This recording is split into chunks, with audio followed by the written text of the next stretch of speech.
Pool heater died until further notice. Uh-oh. I depend on that pool heater. I've got to do my in-pool exercises in warm, relatively warm, or not so cold water. Well, I said, well, maybe it's not bad. So I went out there. I put my toe in. Oh, it was bad. I mean, it was icy cold. In fact, it was so cold, it reminded me of my youth when I used to go up to Lake Tahoe or Donner Lake almost every summer with my parents, and you swim in that lake, you know that is icy cold. That's snow melt, icy cold. That's how my pool felt at the Energy Health Club last week early. I knew I couldn't get in there. It's just too cold for me. And then I noticed there was a lady in the pool. I hadn't seen her before, but she was almost my age. She was moving around rather quickly, but she was in the pool. Well, wow, maybe it's only my mind that says that it's too cold. Oh, it was cold. But I got my foot in, I wiggled around, I got my thighs in, I wiggled them around, I got my butt in, and I got my whole body in, and I kept moving faster and faster. I relived those days in Lake Tahoe and Donner Lake where it was cold, but it didn't matter. I was having fun. Well, I wasn't having fun the last week, but I was doing something that I felt was really important to me. So I overcame that cold water, and I did at least 15, 20 minutes of my normal exercise, and I did it for 2 more days, and I was prepared to do it. Then the 4th day, they got the heater fixed. So further notice occurred really quickly, and I was almost disappointed because I felt really good about myself for having overcome that challenge. Are any of you folks, like some of the people that I know, not willing to go into the water at Lake Tahoe or Donner Lake because it's too cold, or you won't go to the desert in the summertime because, oh, it's too hot? But when the reality is in the morning in the desert, early morning, and in the late afternoon, early evening, it's wonderful.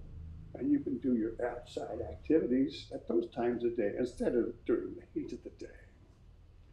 So perhaps what you need to do is just question your own beliefs about what's too hot or what's too cold or what's too old or what's too young or what's too whatever. And perhaps sometimes you just need to jump in and move quicker and get out sooner, but still do the activity that brings you something important. So I guess what I'm really suggesting is that we follow the advice that Vivian Clark used to give from this place and in newsletters or in what's the monthly? Our Inquiring Minds. You still get messages from Vivian, but also Patrick is quick to remind us, question everything. Question everything, especially your longest held beliefs, especially if they get in the way of your experiencing all that life has to offer. And I came up with that message before I saw today's order of service. And I see the very first thought for the coming week. We are the collective creator of our own agony. Oh, I thought that water was agonizingly cold, but it wasn't that bad. Namaste. Give me that. Oh, okay. That's yours. No. Thank you, Wayne. As you were talking, I remembered at the beginning of my Belize experience. I was down in Belize for 5 years exporting fruit, trying to become a patron, and I became broke. I decided if I was going to be poor, I wanted to be poor in California instead of a third world country. Not all that big on rice and beans. But anyway, I took down an electric water heater. And a guy that worked for me there in the village says, "What's that?" I said, "It's an electric water heater." He said, "What are you going to use that for?" I said, "So I can heat water, so I could wash clothes, wash my dishes, take a shower." He said, "Mr. Pat, we've been taking showers and washing clothes and washing dishes in this village for over 1,500 years. Never been a water heater." That got me thinking, yeah. And so, anyway, thank you, Wayne.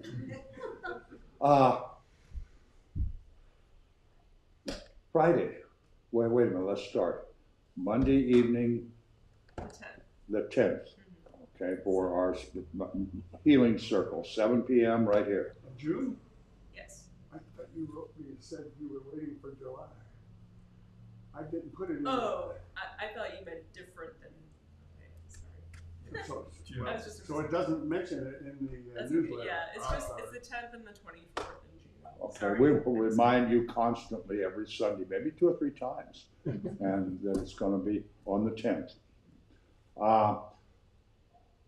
Friday, we have our bell ringing, ring out danger, 9:35. The more the merrier, the more, here again, the collective consciousness has creative powers beyond our perception. It does.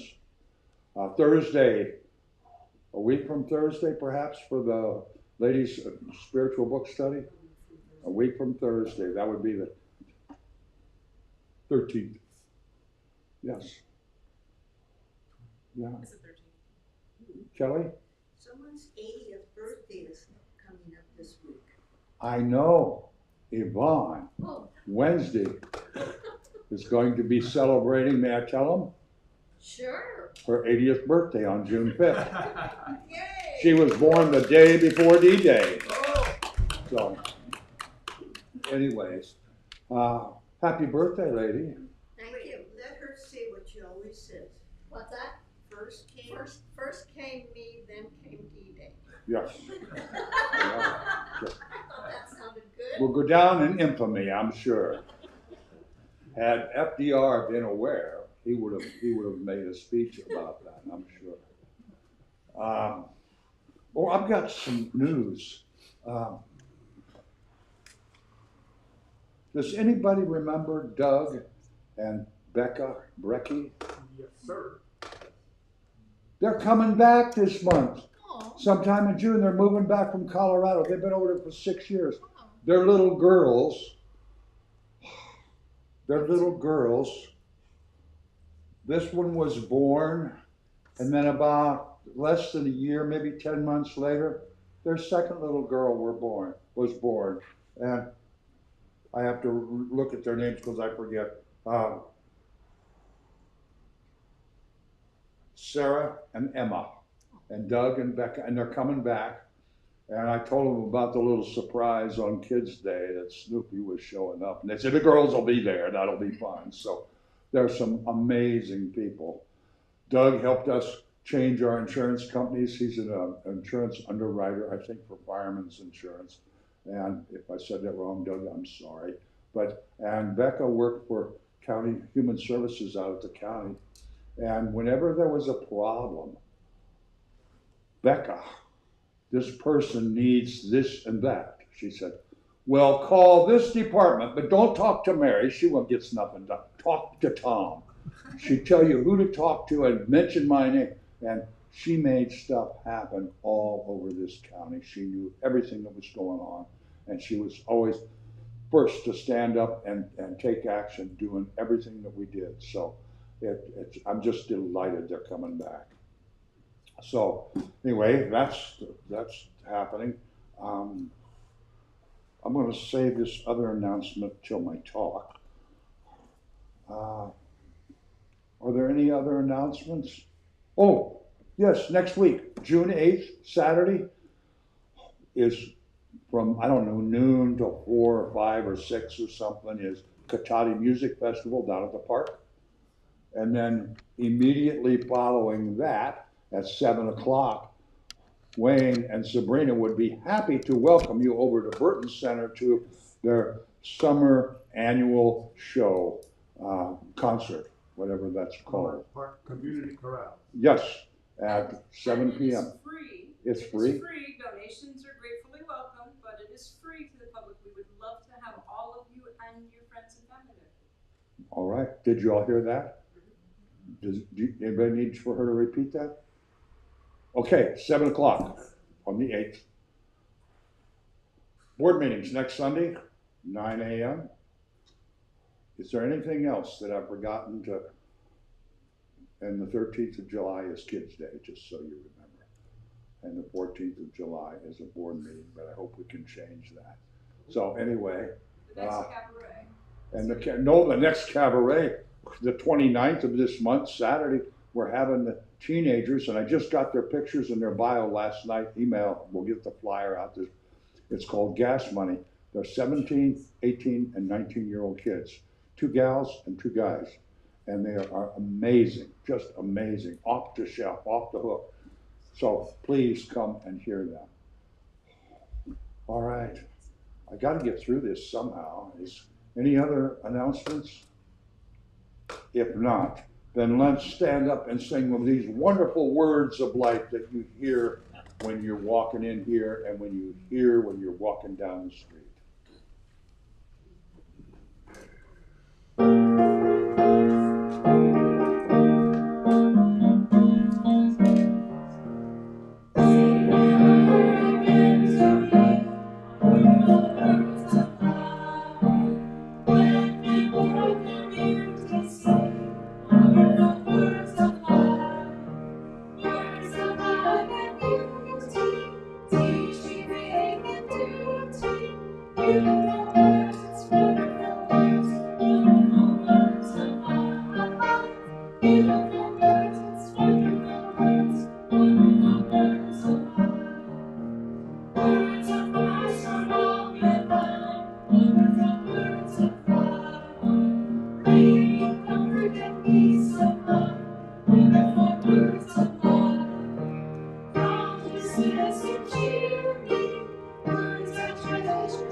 It's that time in our service when we get to greet each other in the traditional Church of the Oaks fashion.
How soon? Wednesday. Wednesday? Alright. Wow.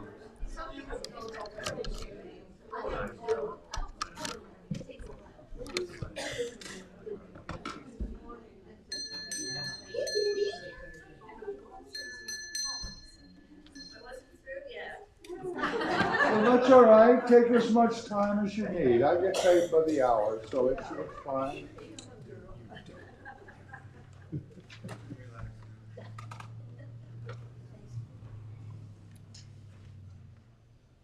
I'd like to mention again about our collective consciousness, our collective presence. while Yvonne is going to be celebrating her birthday on Wednesday, Mike has a less happy thing going on, but a very good thing. Mike's going to be having a little surgery on Wednesday, so may we keep Mike in our prayers, in our thoughts, in our healing energy, in our light.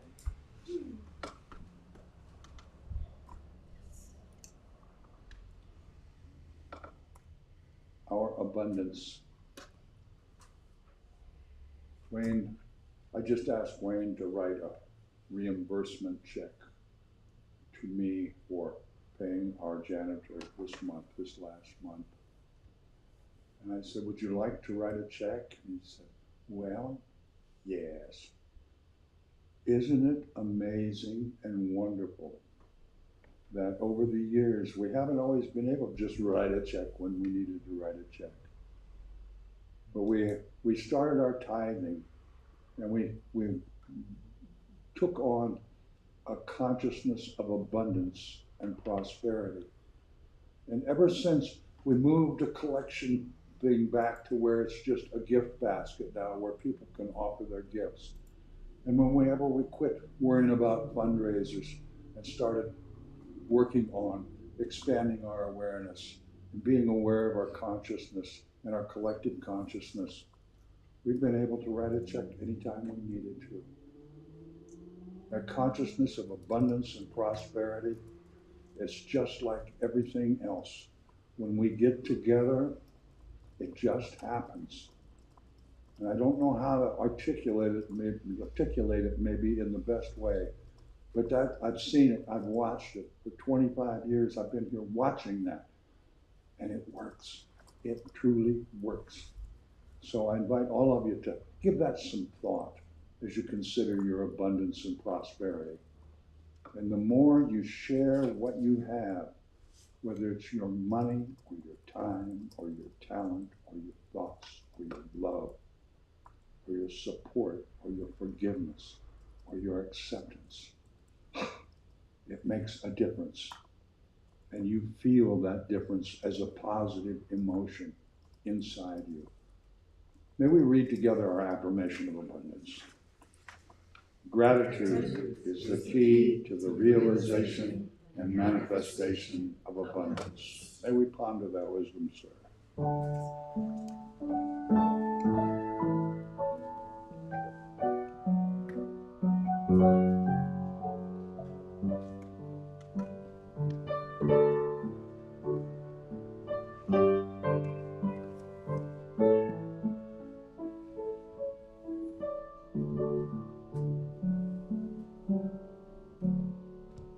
Thank you, Wayne.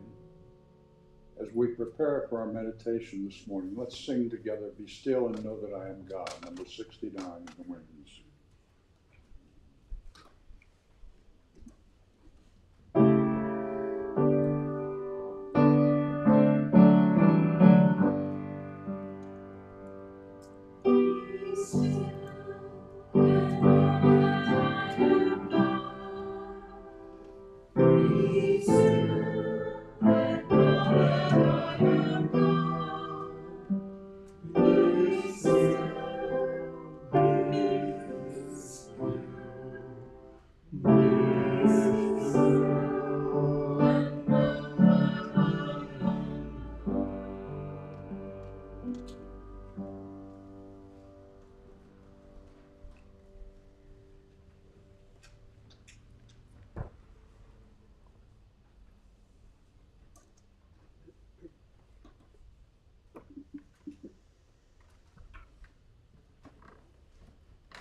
Here we are, perched on the edge of summer, a day very warm and warming.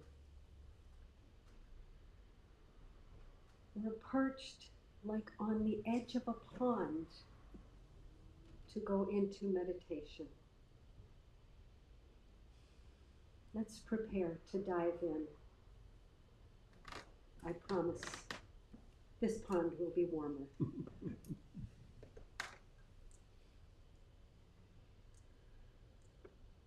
Be prepared to be surrounded by fresh, clear, cool, quiet. Prepare with deep, regular breaths.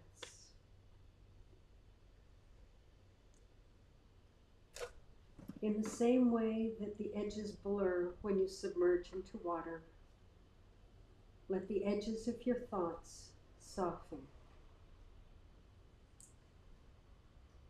When you float in the river, your arms, your legs, your hair lifts and flows. Be a part of the flow. Let your senses calm and your thoughts float away.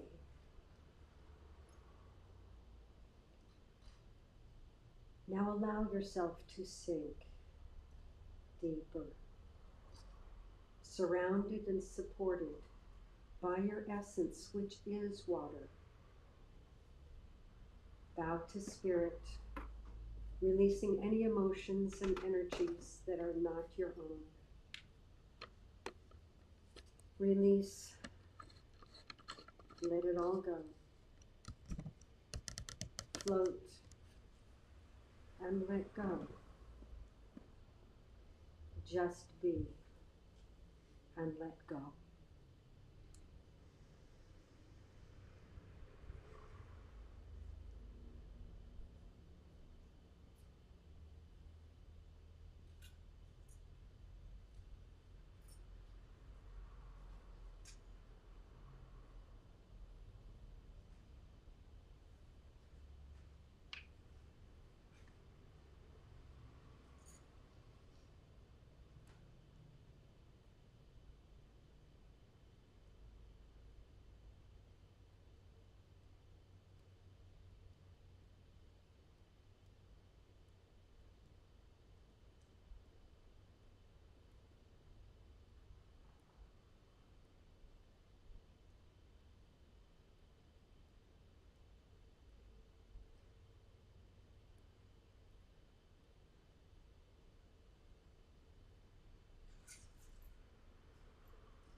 Now gently float up from the depths of yourself. Take a smooth, deep breath and be refreshed. Welcome ashore.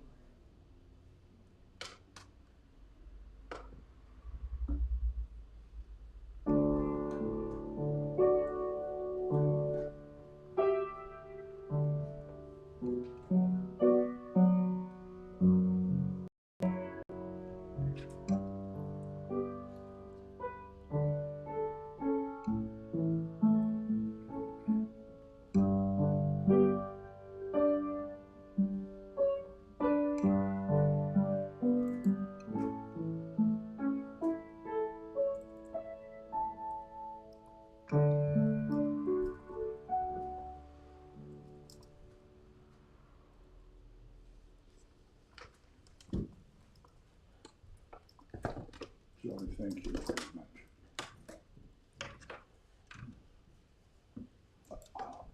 I'm going to start maybe just a little unhooked, but we have a suggestion box back on the table in the foyer.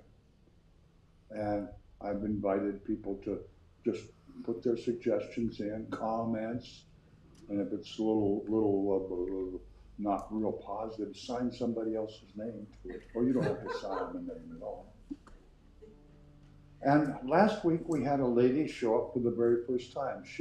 Before she came even the first time, she subscribed to our YouTube page. She had looked us up and had watched some of the talks and some of the services on YouTube, and she came last week.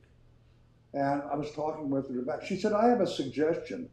And somebody said, well, we have a suggestion box right there. Oh, I'll write it down, but I want to tell the minister. She said, I'm new, and I see all these people standing up and participating. I don't know who they are. Could you put a name with the people that do like the meditation and the mini message and the minister? And she wrote it down on this suggestion box.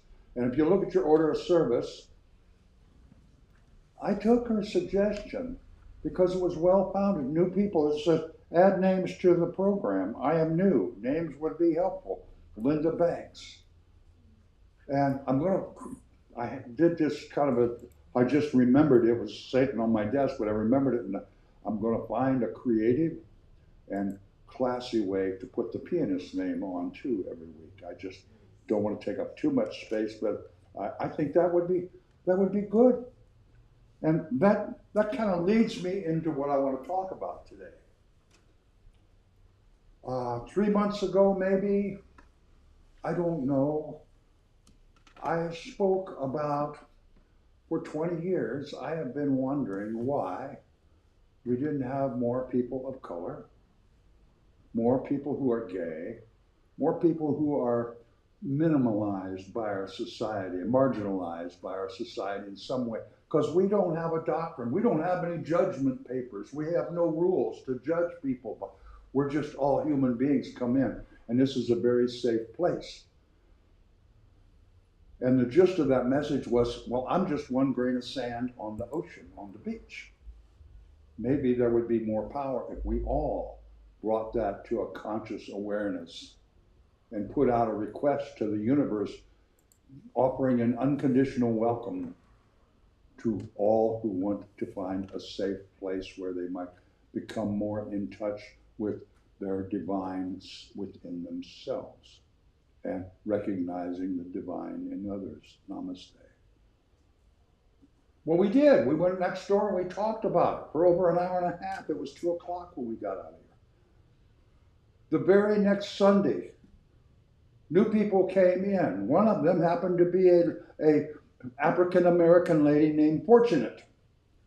And she is a nurse, a traveling nurse, and I think she participates maybe on Thursdays or something, but she said, I can't come every Sunday because I work. I have to work. But she felt something invite her in the door. And since that Sunday, I think this is one of the first Sundays, there may have been 3 Sundays in the last 3 months, that we haven't had new people show up. There is power in this collective consciousness. I'm going to show you this. It'll take a minute, but it's worth the wait. Last week, Janet Light said, I got something I wrote I want you to read. But I got to have it back next week, and she's not here, fully on her. But this is an article that she wrote in 1983. She was a contributing writer for Pacific Sun newspaper, and this was written for the week of May 27th to June 2nd, 1983. It was reliving Vietnam. I read it, and I started typing it. I made this little envelope and so forth so it doesn't get destroyed. And I'll try to get it back in there. But I want to talk about this a little bit. This was an article, an amazing article, about a young guy who joined the Marines back in 1967, I think. And he got to Vietnam, and he was a Marine that went out on patrols, search and destroy, I think they called it. And her work in recording this interview was as good as anybody. I think it was better than Bill Moyer's or Brokaw. It was amazing. And I started typing it, and I'm about a third through it, but I'm going to finish it if she'll allow me to borrow it another week, because I think you should all read it, and I think there ought to be something on a digital thing that she can have to pass out. I think people ought to read this. And it talks about he was in a foxhole with one other guy, and they were under attack, and a mortar came into the foxhole, and half of his friend disappeared. And he couldn't make any noise because the VC were as far as from me to Sabrina. What's her name? Gloria. Thank you. And he had to sit there for 12 hours in this horrible environment. Another time, there are several experiences he shares in this interview. Another time, they were going through rainforest and jungle so thick you couldn't see 1 inch in front of you. It was all just green. And he took his rifle and he went like this and came face to face with the Viet Cong. The Viet Cong guy had his rifle over his shoulder. He had to waste him in that second. And when he got out, he finally survived. He got injured. He survived, and he made it home safe. And this is like 15 years after he got out of the service. And he said at this point he has a son and a wife. And when he is awake, 15 years after Vietnam, he is in pretty good control of his reflexes and responses. But he is terrified every night when he goes to sleep that his wife will touch him while he's sleeping and he will kill her. He's terrified. That was the response he was taught. And he developed through necessity. And the end of the article, she writes no opinion. She just lists his thoughts. And the end of the article, he's talking with his son about getting good grades so he can go to college and make some good things happen for our country by being educated and picking a good career. He said, no, I want to be just like Dad. I want to be a Marine. And how our society encourages perpetuating this myth of manly courage and heroism. And it got me to think I was extremely fortunate in Vietnam. I was on air crew. A few times while I was loading or unloading troops or stuff, I shot my little .38 Special. That was my weapon. I didn't have a rifle because I was doing stuff all the time. I wasn't a rifle person. And I shot it a few times. I had no idea if it hit anything. But one time there was a little fire base called Tuiwa. And we were going in there to pick up wounded. And we were coming in, and those days after it got daylight, I'd open up the jump doors on both sides of the plane. It was a C-130. And I'd sit back in the back because it was really hot. And air conditioning worked a little bit up in the cockpit, but not in the back. And I was sitting clear up in the tail of the plane. And we were about 150 feet. Our gear was down 150 feet in the air. And they had a howitzer or something and blew our right wing off. And we developed the glide path of a very heavy rock. And we just went down. And I flew 42 feet through the air and went through the bulkhead with my knees. And both of them got broken at that time. And I'm laying on the floor, and the flight engineer comes down because we're on fire. And at some point, we still got 20,000 pounds of fuel on the plane. At some point, it's going to go boom, and we need to evacuate, get out of the plane. And so the flight engineer comes down. His name was Tom Ashcraft. He dropped the crew door down, and I'm laying within a foot of the crew door, pretty much in a lot of pain. And I pulled my .38 out, and I could see. Probably twice the distance from me to Nancy, there was a young Vietnamese guy got up and he started shooting his rifle at me. And I felt pieces of aircraft skin go right by my head. And I'm a very good shot. And I took my .38 and I went like this, and I made a hole in his forehead. I saw him when the Rat Patrol came to pick us up with a Jeep with a .50 caliber on the back. I ran to get on the Jeep, and I ran past this young boy. He was maybe 14. He was a little boy. But he had his rifle. I mean, he was part of the service. And I was doing what I had to do. It was kill or be killed, and but to this day, I see that young man laying in the weeds. And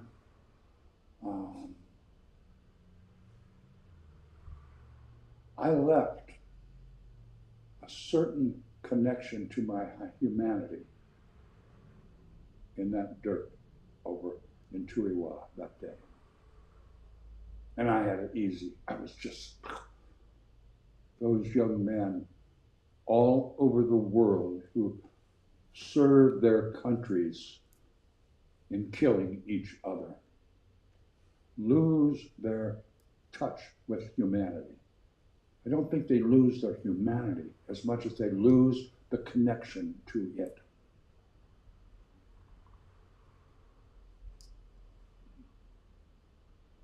We have used our combined consciousness, our combined abundance, our combined presence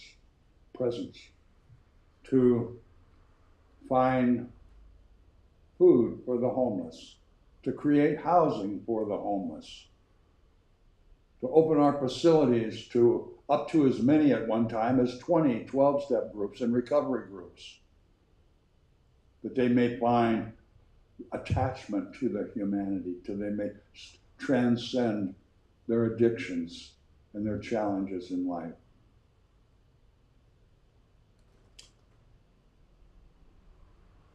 This article that she wrote in 1983, that's 40 years ago, is just as true and just as horrible today.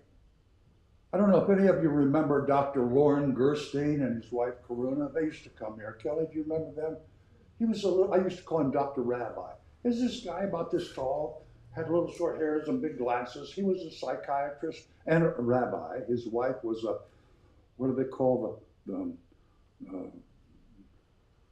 ministers at hospitals? Chaplains. She went through a chaplainship and she did weddings and different things. And he had a contract with the US government right after we invaded Afghanistan and Iraq. And they sent him over to Germany, to Rhine, Main, to the big base in Frankfurt. And he dealt with people having PTSD, having battle fatigue, shell shock, whatever you want to call it. He dealt with these people. And he said, that is a tedious process for a lot of people to deal with their PTSD. And not just with GIs, all people who have been raped, people who have been in accidents, people who have gone through horrible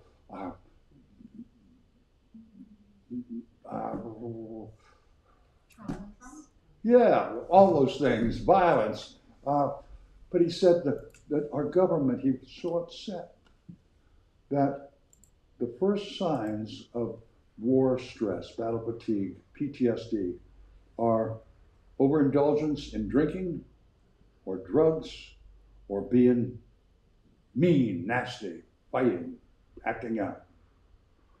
And he said, what our government does at these first signs, guy gets drunk and wants to kick everybody's butt down at the bar, that's conduct unbecoming a serviceman, and they give them a general discharge and send them home with no possibility for veterans benefits.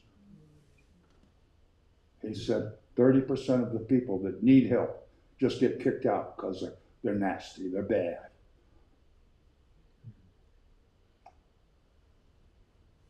So I have a opportunity to offer you today.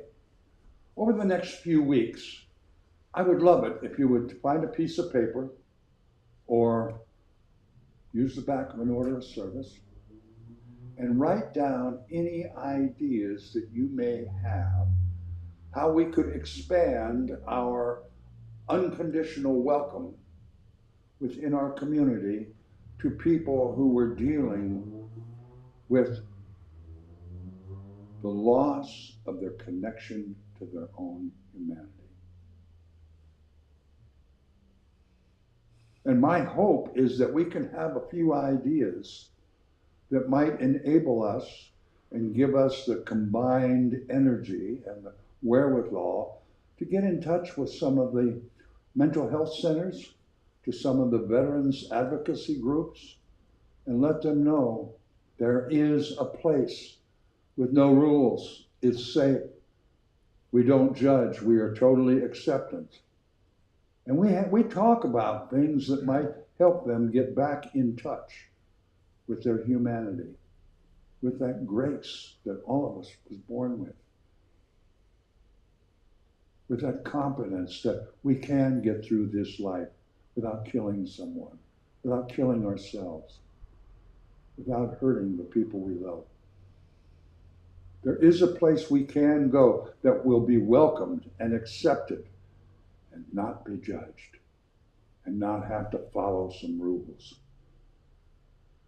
And where they can develop a community that might be far more beneficial to their lifestyle than sitting on some psych ward in some hospital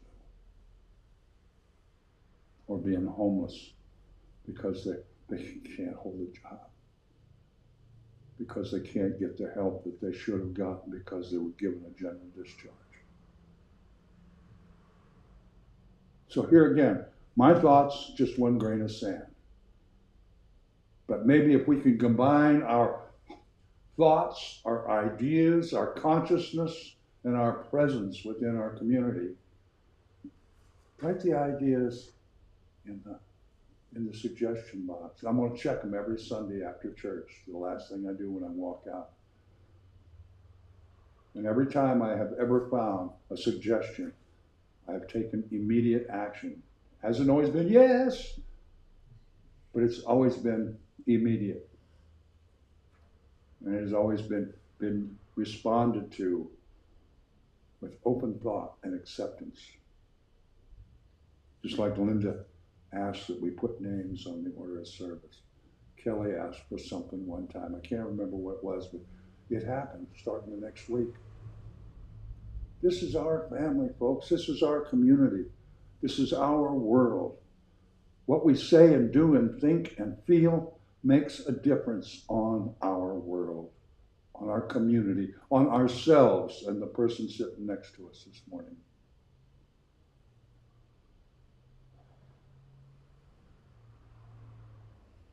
I could go on about this for a very long time. If you haven't heard me, you're probably not going to. But I think I've said plenty enough to inspire you to ponder this issue about reconnecting with our divine and how much of a need there is for someplace safe to do that in our community. That's it. I have every surety that this is going to be a seed planted that will grow and bloom. Just like so many seeds that we have planted here at Church of the Oaks that have bloomed and are showing great beauty for our community. And so it is.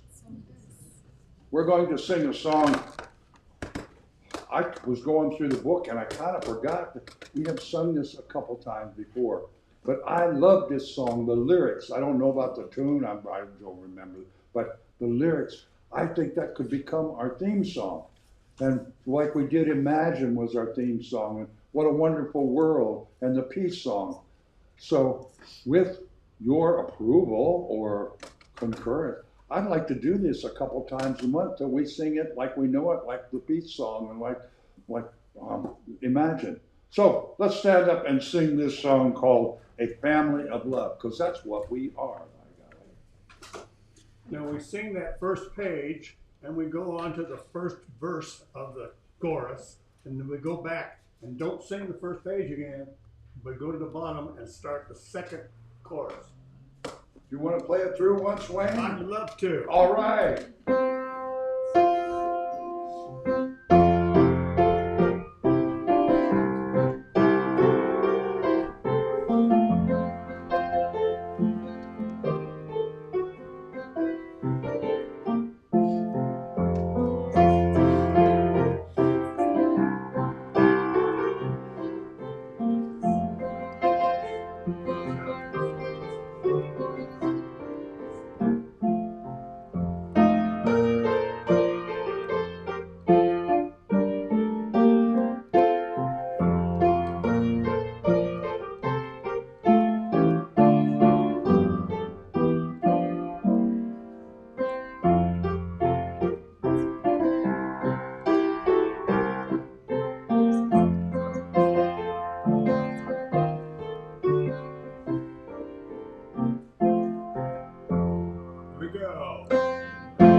It's